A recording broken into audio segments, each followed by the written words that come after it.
kita botoro bertaragau manga yang si kalkwal di kaya lakonga kamak umura kurengu kaya katong wakare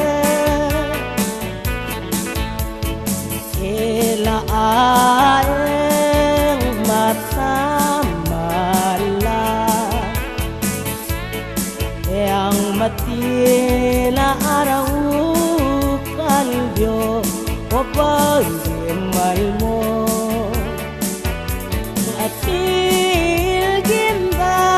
keswa ike malige man mo makagawi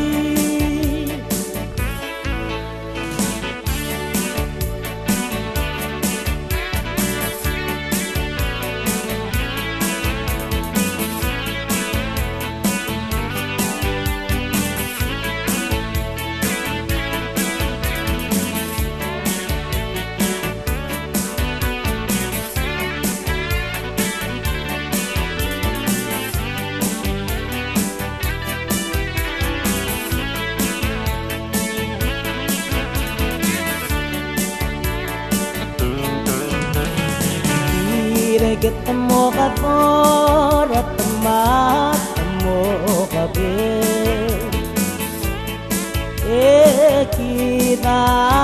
botoro ortar kau manga yang asil kita kesua ilike alike menmomagawi aeng mata mala yang mati na araw kalbyo o pag-imal mo atil ginda keswa ike malige man mo mapagawi